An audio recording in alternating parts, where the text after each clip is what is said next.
தெரிந்த ஆங்கில சொற்களும் தெரியாத தமிழும். தெரிந்த ஆங்கில சொற்களும் தெரியாத தமிழும். தெரிந்தவை பச்சை நிறத்திலும் தெரியாதவை சிவப்பு நிறத்திலும் கீழே தரப்பட்டுள்ளன. தெரிந்த ஆங்கில சொற்களும் தெரியாத தமிழும். ஆங்கில சொல்லுங்களுக்கு தெரியும், தமிழ் தான் தெரியாது. பாருங்கள், திஸ் என்பதற்கு நாங்கள் ஏற்கனவே பார்த்த விடயத்தை தான் மீண்டும் இருக்க பார்க்க போகிறோம். திஸ் என்பதற்கு தெரிந்த தமிழ் இது என்பது எங்களுக்கு தெரியும் எல்லோருக்கும். திஸ் என்றால் இது என்று தெரியும். திஸ் தெரியாத தமிழ், அதாவது திஸ் என்பது வேறு என்னென்ன கருத்தில் வரும் என்றால் இவர் இவர் இவர் இவர் என்ற கருத்திற்கும் வரும் என்பது அநேகருக்கு தெரியாது. திஸ் என்றால் இவர், அல்லது திஸ் என்றால் இவர், அல்லது திஸ் என்றால் இது. இந்த மூன்று கருத்தில் ஏதாவது ஒன்றுக்கு எடுக்கும். சந்தர்ப்பத்தை பொறுத்து, நாங்கள் கூறும் வசனங்களை பொறுத்து எடுக்கும். ஆம்பளையாக இருந்தால் இவர் என்று வரும், பெண் பிள்ளையாக இருந்தால் இவ என்று வரும், அகரணையாக இருந்தால் இது என்று வரும். இதை நாங்கள் ஏற்கனவே படித்து இதிலே 10 வசனம், இதிலே 10 வசனம், இதிலே 10 வசனம் படித்திருக்கிறோம். அடுத்த சொல்ல பார்ப்போம். தட். தட் என்றால் எங்களுக்கு தெரிந்த தமிழ் அது என்பது தெரியும் எல்லாருக்கும். தட் என்பது அது என்பது தெரியும். தெரியாத தமிழ் அவர் அவர். தூரத்தில் உள்ள ஒருமை உயர்தனை அவர் அவர். தட் என்றால் அவர் என்றும் வரும், தட் என்றால் அவ என்றும் வரும், தட் என்றால் அது என்றும் கருத்துப்பட வரும். இதிலே நாங்கள் வசனங்கள் எல்லாம் வாசித்து பயிற்சி செய்து கொண்டுள்ளோம். திஸ் என்றால் 3 கருத்துக்கு வரலாம். திஸ் என்றால் இவர் என்று வரலாம், அல்லது திஸ் என்றால் இவ என்று வரலாம், அல்லது திஸ் என்றால் இது என்று வரலாம். அதே போல தட் என்று சொல்லி சொன்னால் அவர் என்ற கருத்துக்கு வரலாம், அல்லது தட் என்றால் அவ என்ற கருத்துக்கு வரலாம், அல்லது தட் என்றால் அது என்ற கருத்துக்கு வரலாம். நாங்கள் ஏற்கனவே இதை படித்து இதில் வசனங்கள் எல்லாம் வாசித்து அதனுடைய தமிழ் கருத்துக்களை ஏற்கனவே பார்த்துள்ளோம். அடுத்ததாக தீஸ். தீஸ் என்றால் என்ன கருத்துக்கு வருதுன்றதை பார்ப்போம். தீஸ் என்றால் எங்களுக்கு தெரிந்த கருத்துக்கள் பச்சை நிறத்தில் போட்டு இவைகள் என்ற அகரணை பொருட்களுக்கு வருகிறது. தீஸ் என்றால் இவைகள். தெரியாத கருத்து, அநேகருக்கு தெரியாத கருத்து இவர்கள் என்ற உயர்திணைக்கும் வரும். தீஸ் என்றால் இவர்கள் என்ற கருத்துக்கும் வரும். தீஸ் தீஸ் என்ற கருத்துக்கும் வரும். இப்பொழுது நாங்கள் இந்த தீஸ் என்ற சொல்லை கொண்டு இவர்கள் என்றதிலும் 10 வசனங்கள் வாசித்து பழகியுள்ளோம், இவைகள் என்றதிலும் 10 வசனங்கள் வாசித்து பழகியுள்ளோம். இவ்வளத்தில் நாங்கள் வசனங்கள் எழுதி ஏற்கனவே வாசித்து பழகியுள்ளோம். இப்பொழுது நாங்கள் பார்க்க போவது தோஸ் என்றால். தோஸ் என்றால் என்ன கருத்து? சாதாரணமான மாணவர்களுக்கு தெரிந்த கருத்து அவைகள். அகரண பொருள் புளூரல், தூரத்திலே உள்ள பன்மை சொல், அகரண பன்மை சொல் அவைகள். வளமையில தெரியாத கருத்து அவர்கள். தோஸ் என்றால் தூரத்திலே உள்ள பன்மை உயர்திணை பொருள் அவர்கள். அவர்கள் என்றால் அது ஆண்களாகவும் இருக்கலாம், அல்லது பெண்களாகவும் இருக்கலாம், அல்லது மிக்ஸ்டாகவும் இருக்கலாம், கலந்தும் இருக்கலாம். அவர்கள் பன்மை உயர்திணை சொல் அவர்கள். இப்பொழுது நாங்கள் தோஸ் என்ற சொல்லை கொண்டு அவர்கள் என்ற கருத்துப்படவும் 10 வசனங்கள் வாசிக்க போறோம், அவைகள் என்ற கருத்துப்படவும் 10 வசனங்கள் வாசிக்க போறோம். நாங்கள் இந்த சொல்லுகளை எல்லாம் படிக்கும் பொழுது முதல் உயர்திணையிலே உள்ள சிவப்பு நிறத்தில் உள்ளதற்கு வசனங்கள் எழுதி படித்த பின்னர் தான் அகரண பொருட்கள் படித்தாங்க. அதே போல இப்ப நாங்கள் படிக்க இருக்கிற சொல்லு இந்த தோஸ் என்ற சொல்லை பற்றித்தான் நாங்கள் படிக்க போறோம். எனவே இந்த தோஸ் என்ற சொல்லை பற்றி உயர்திணையை கொண்டு 10 வசனங்களை நாங்கள் இப்பொழுது வாசித்து பழக போறோம். தோஸ் என்ற சொல்லை கொண்டு அவர்கள் என்ற கருத்துப்பட வருகின்ற 10 வசனங்களை வாசித்த பின்னர் அடுத்த பாடத்திலே அவைகள் என்ற கருத்துப்பட வசனங்களை வாசிப்போம். அப்ப இப்பொழுது நாங்கள் வாசிக்க போற வசனங்களினுடைய கருத்து தோஸ் என்றால் அவர்கள். தோஸ் என்றால் அவர்கள் என்ற கருத்துப்பட உள்ள வசனங்களை வாசித்து பழக இருக்கிறோம். இதுல நீங்கள் கவனிக்க வேண்டியது, இந்த முழுவதிலுமே நீங்க கவனிக்க வேண்டியது, வளமையிலே இதுல இருக்கிற இந்த ஆங்கில சொல்லுக்கு பச்சை நிறத்திலே போடப்பட்டுள்ள கருத்து சாதாரணமான மாணவர்களுக்கு சொல்லித்தரப்பட்டிருக்கு, அதனாலே உங்களுக்கு தெரிந்திருக்கிறது. இந்த சிவப்பு நிறத்தில் உள்ளது வளமையில் சொல்லித்தரப்படுவதில்லை, அதனாலே நீங்கள் அறிந்திருக்கவில்லை. எனவே நீங்கள் இப்பொழுது கவனிக்க வேண்டியது இந்த ஆங்கில சொல்லுகளும் அதற்குரிய சிவப்பு நிறத்தில் உள்ள கருத்துக்களையும் தான் நீங்கள் உன்னிப்பாக கவனிக்க வேண்டும். கீழே பார்ப்போம். தொடர்ந்து கீழே என்ன வருகிறது என்பதை பார்ப்போம். கீழே என்ன வருகிறது? ஆங்கில சொற்களையும், இதில் இருக்கிற இந்த ஆங்கில சொற்களையும் சிவப்பு நிற தமிழ் சொற்களையும், இந்த சிவப்பு நிறத்தில் இருக்கிற இந்த தமிழ் சொற்களையும் மிக உன்னிப்பாக கவனிக்கவும், மிக உன்னிப்பாக கவனிக்க சொல்லி சொல்றேன். எனவே நான் உங்களுக்கு ஒரு சற்று மிக குறுகிய நேரம் தான் ஆங்கில சொற்களையும் சிவப்பு நிறத்தில் உள்ள தமிழ் கருத்து சொற்களையும் மனதுக்குள்ளே ஒரு வாசித்து பாருங்கள். அதாவது முதலாவது திஸ் என்றால் திஸ், இவர் இவர், தட் அவர் அவர், தீஸ் இவர்கள், தோஸ் அவர்கள் என்ற மனத்துக்குள்ளே இன்னும் மீண்டும் ஒரு முறை வாசிங்கள் மனத்துக்குள்ளே.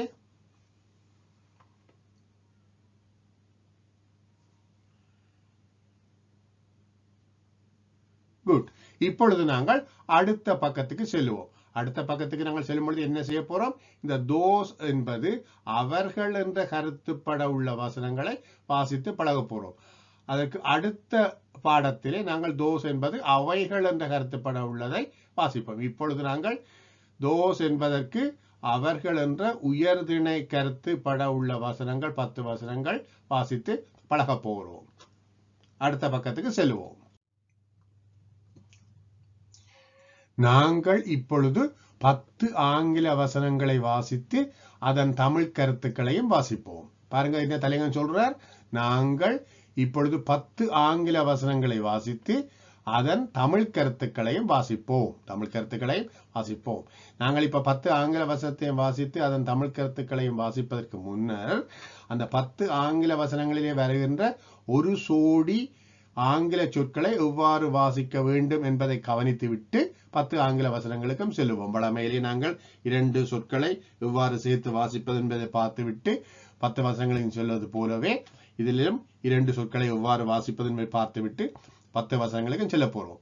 நீங்களே கவனியுங்கள் என்ன மாதிரி என்ன விளங்கப்படுத்துகிறார் என்று சொல்லி. இந்த 2 சொல்லை எவ்வாறு வாசிக்க வேண்டும், எதுவும் சமன், இந்த 2 சொல்லும் சேர்ந்து என்பதை எல்லாம் குறியீட்டின் மூலம் விளங்கப்படுத்துகிறார். பார்த்து புரிந்து கொள்வோம்.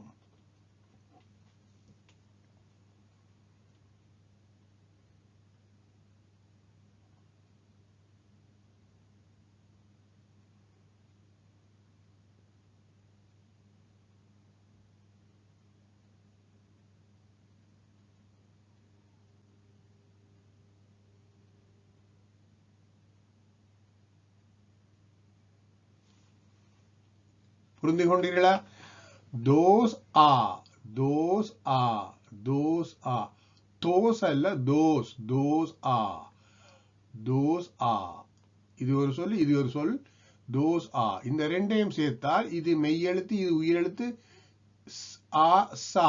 சோ those are ன்னு சொல்லலாம் அல்லது தோசா தோசான்னு சொல்லலாம். அப்ப இந்த மூன்றும் பச்சை நிறத்திலே கீழ்கோடப்பட்டுள்ள மூன்றும் ஒரே உச்சரிப்புகள். தோசா தோசா தோசா. புரிகிறதா? இப்பொழுது நாங்கள் வசனங்களுக்கு செல்லுவோம். Those are my friends. Those are my friends. அவர்கள் எனது நண்பர்கள். அப்ப இங்கே those என்பது என்ன கருத்துல வந்திருக்கு? அவர்கள் என்ற கருத்துல வந்திருக்கு. those என்பது அவர்கள். Those are my friends. அவர்கள் எனது நண்பர்கள். Those are my sisters. அவர்கள் எனது சகோதரிகள். Those are my sisters. Those are my parents. அவர்கள் எனது பெற்றோர்கள். Those are my parents. அவர்கள் எனது பெற்றோர்கள். Those are my brothers. அவர்கள் எனது சகோதரர்கள். Those are my brothers. Those are doctors. அவர்கள் வைத்தியர்கள். Those are doctors. அவர்கள் வைத்தியர்கள். Those are our farmers. அவர்கள் எங்களது விவசாயிகள். அவர்கள் எங்களது விவசாயிகள். farmers. Those are my daughters. Those are my daughters. அவர்கள் எனது மகள்கள். மகள்மார், மகள்கள், பொம்பளை பிள்ளைகள். அவர்கள் எனது பொம்பளை பிள்ளைகள், எனது மகள்கள். Those are my daughters. Those are my teachers. Those are my teachers. அவர்கள் எனது ஆசிரியர்கள். அவர்கள் எனது ஆசிரியர்கள். Those are my teachers. Those are my children. Those are my children. அவர்கள் எனது பிள்ளைகள். அவர்கள் எனது பிள்ளைகள். Those are my children. Those are my sons. Those are my sons. அவர்கள் எனது மகன்கள். அவர்கள் எனது மகன்கள். மகன்மார், மகன்கள், ஆம்பளை பிள்ளைகள். அவர்கள் எனது மகன்கள். இப்பொழுது இந்த those are என்பதையும் இந்த my என்பதையும் விட்டுவிட்டு கடைசியிலே இறுதியாக வருகிற சொற்களை மட்டும் பார்ப்போம். Friends, sisters, parents, brothers, doctors, farmers, daughters, teachers, children, sons. இப்பொழுது நாங்கள் ஆங்கில வசனத்தை மட்டும் உரத்து நான் வாசிக்கிறேன். ஒவ்வொன்றாக கவனித்துக் கொள்ளுங்கள். Those are my friends. Those are my sisters. Those are my parents. Those are my brothers. Those are doctors. Those are our farmers. Those are my daughters. Those are my teachers. Those are my children. Those are my sons. இப்பொழுது ஆங்கில வசனத்தையும் வாசித்து அதற்குரிய தமிழ் கருத்துக்களையும் வாசிக்கிறேன். ஒவ்வொன்றாக நன்றாக கவனித்து கேளுங்கள். Those are my friends. அவர்கள் எனது நண்பர்கள். Those are my sisters. அவர்கள் எனது சகோதரிகள். Those are my parents. அவர்கள் எனது பெற்றோர்கள். Those are my brothers. அவர்கள் எனது சகோதரர்கள். Those are doctors. அவர்கள் வைத்தியர்கள். Those are our farmers. அவர்கள் எங்களது விவசாயிகள். Those are my daughters. அவர்கள் எனது மகள்கள். Those are my teachers. அவர்கள் எனது ஆசிரியர்கள்.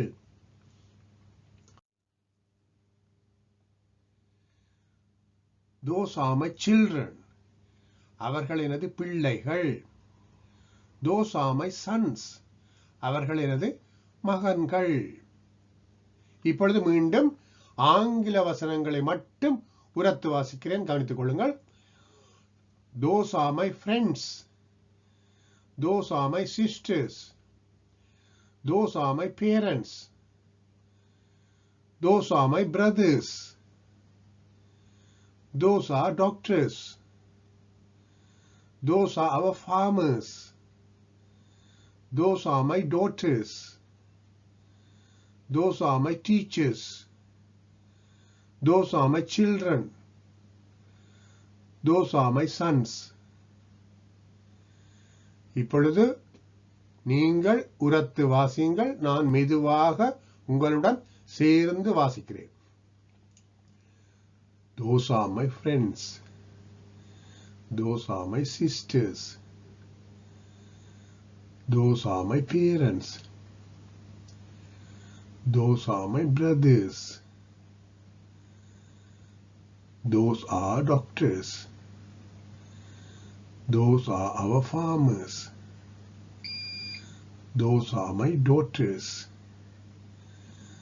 Those are my teachers. Those are my children. Those are my sons. Good. இப்பொழுது மீண்டும் ஒரு முறை நான் ஆங்கில வசனங்களை உரத்து வாசிக்கிறேன். நீங்கள் கவனித்து விட்டு நீங்கள் அடுத்த முறை திரும்ப வாசிக்க வேண்டும். இப்பொழுது கவனிங்கள். ஒவ்வொரு வசனமாக நான் ஆங்கில வசனங்களை மட்டும் வாசிக்கிறேன். Those are my friends. Those are my sisters. Those are my parents. Those are my brothers. Those are doctors. Those are our farmers. Those are my daughters. Those are my teachers. Those are my children. Those are my sons. இந்த இறுதி சொற்களை ஒரு முறை வாசித்து விட்டு பின்னர் நீங்கள் வாசிக்கலாம். இப்பொழுது கவனித்துக் கொள்ளுங்கள். இறுதி சொற்களை மட்டும் நான் வாசித்து காட்டுகிறேன். Friends, sisters, parents, brothers, doctors, farmers, daughters, teachers, children, children's அல்ல, children, sons, children. இதுக்கு மட்டும் எஸ் வராது. ஏனென்றால் CHILD, child என்றால் ஒரு பிள்ளை, ஒரு குழந்தை, ஒரு பிள்ளை. அதை நாங்கள் பன்மையாக்கும் பொழுது children என்று சொல்லுவோம். இது பன்மைதான். இதுக்கு பிறகு எஸ் போட கூடாது. சில்ட்ரன் என்பது பன்மைதான். சில்ட்ரன், பிள்ளைகள், குழந்தைகள். இப்பொழுது நீங்கள் உரத்து வாசிக்க வேண்டும். நான் ஒவ்வொரு வசனமாக தொடும் பொழுது நீங்கள் உரத்து வாசிக்க வேண்டும்.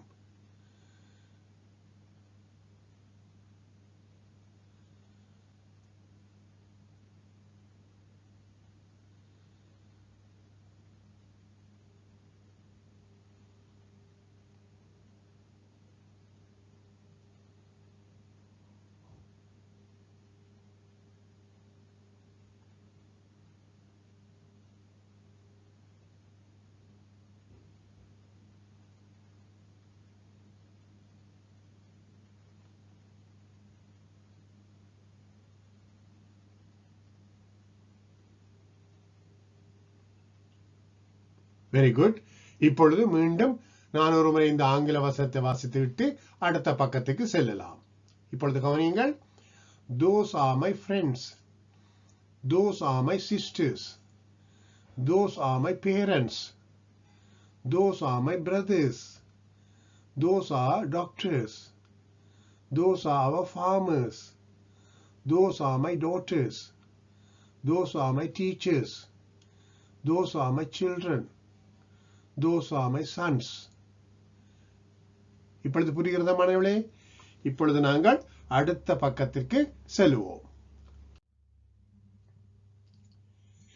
மீண்டும் ஒரு முறை அதே 10 ஆங்கில வசனங்களை வாசித்து அதன் தமிழ் கருத்துக்களையும் வாசிப்போம். நாங்கள் சலிப்படையாமல் பயிற்சி செய்ய வேண்டும். என்னத்துக்காக நாங்கள் சலிப்படையாமல் மீண்டும் மீண்டும் பயிற்சி செய்கிறோம்?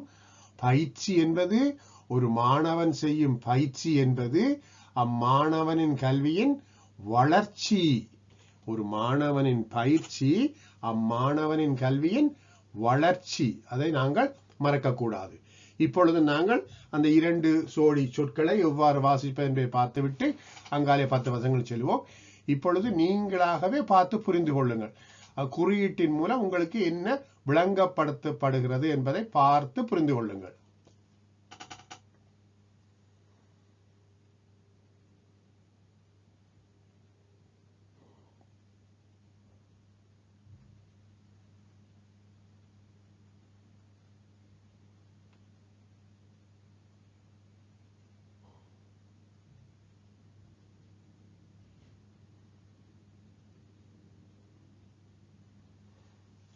குட். இப்பொழுது புரிந்து கொண்டீர்களா? தோஸ் ஆ எப்படி வாசிக்க வேண்டும்? தோஸ் ஆ அல்லது தோசா என்று சேர்த்து வாசிக்கலாம் என்று உங்களுக்கு விளங்கப்படுத்திக்கிறார். தோஸ் ஆ என்பதை தோசான்னு வாசிக்கலாம். தோஸ் ஆ என்பது எதுக்கு சாமான்? தோசாண்டு சேர்த்து சொல்வதற்கு சாமான் என்று சொல்லி விளங்கப்படுத்தி இருக்கிறார். இப்பொழுது நாங்கள் வசனங்களுக்கு செல்லுவோம். ஒவ்வொரு வசனங்களாக கவனித்துக் கொள்ளுங்கள். நான் வாசிக்கிறேன் உரத்து. Those are my friends. அவர்கள் எனது நண்பர்கள். Those are my sisters. அவர்கள் எனது சகோதரிகள். Those are my parents. அவர்கள் எனது பெற்றோர்கள். Those are my brothers. அவர்கள் எனது சகோதரர்கள். Those are doctors. அவர்கள் வைத்தியர்கள். Those are our farmers. அவர்கள் எங்களது விவசாயிகள். Those are my daughters. அவர்கள் எனது மகள்கள். Those are my teachers. அவர்கள் எனது ஆசிரியர்கள். Those are my children. அவர்கள் எனது பிள்ளைகள். Those are my sons. அவர்கள் எனது மகன்கள். இப்பொழுது கவனித்துக் கொள்ளுங்கள். Friends, sisters, parents, brothers, doctors, farmers, daughters, teachers, children, sons. மிகுதி முழுக்க ஓரளவுக்கு சேம். இப்பொழுது கவனித்துக் கொள்ளுங்கள், ஆங்கில வசனத்தை மட்டும் நான் உரத்து வாசிக்கிறேன். Those are my friends. Those are my friends. Those are my sisters. Those are my parents. Those are my brothers. Those are doctors. Those are our farmers. Those are my daughters. Those are my teachers. Those are my children. Those are my children. Those are my sons. Those are my sons. இப்பொழுது மீண்டும் ஒரு முறை ஆங்கில வசனத்தையும் தமிழ் கருத்தையும் வாசிக்கிறேன், கவனித்துக் கொள்ளுங்கள். ஏற்கனவே முன்பக்கத்தில் வாசித்தது போல, those are my friends, அவர்கள் எனது நண்பர்கள். those are my sisters, அவர்கள் எனது சகோதரிகள். those are my parents, அவர்கள் எனது பெற்றோர்கள். those are my brothers, அவர்கள் எனது சகோதரர்கள். those are doctors, அவர்கள் வைத்தியர்கள். those are our farmers, அவர்கள் எங்களது விவசாயிகள். those are my daughters, அவர்கள் எனது மகள்கள். those are my teachers, அவர்கள் எனது ஆசிரியர்கள். those are my children, அவர்கள் எனது பிள்ளைகள். those are my sons, அவர்கள் எனது மகன்கள். மீண்டும் ஒருமுறை ஆங்கில வசனத்தை மட்டுமே வாசிக்கிறேன், கவனித்துக் கொள்ளுங்கள். those are my friends. those are my sisters. those are my parents. those are my brothers. those are doctors. those are our farmers. those are my daughters. those are my teachers. those are my children. those are my sons. Good. இப்பொழுது நீங்கள் உரத்து வாசியுங்கள். ஒவ்வொரு வசனமாக நான் தொடும் பொழுது நீங்கள் உரத்து வாசியுங்கள். நான் உங்களுடன் சேர்ந்து மெதுவாக சொல்லுகிறேன். those are my friends. those are my sisters. those are my parents.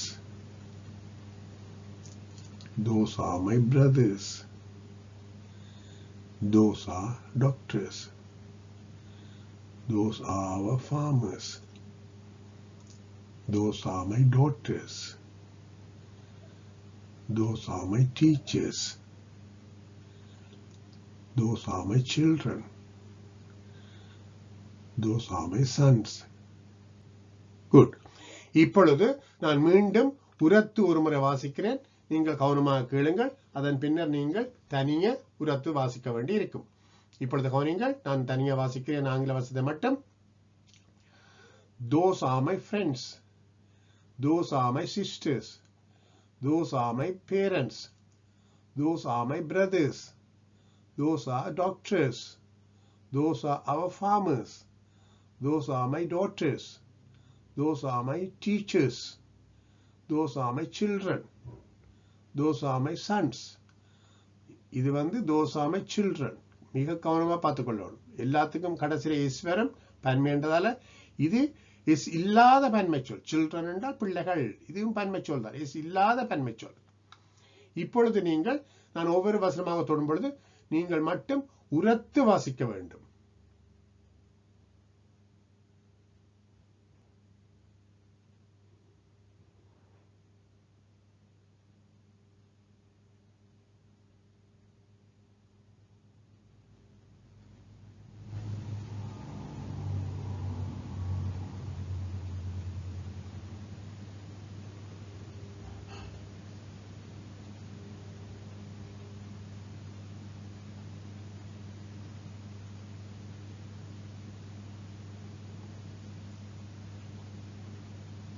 Good. இப்பொழுது மீண்டும் ஒரு முறை நான் இந்த ஆங்கில வசனத்தை உரத்து வாசித்து விட்டு பின்னர் அடுத்த பக்கத்துக்கு செல்வோம். those are my friends. those are my sisters. Those are my parents. Those are my brothers. Those are doctors. Those are our farmers. Those are my daughters. Those are my teachers. Those are my children. Those are my sons. இப்பொழுது புரிகிறதா? மேலோட்டமாக பார்த்துக் கொள்ளுங்கள். நாங்கள் அடுத்த பக்கத்துக்கு செல்ல இருக்கிறோம்.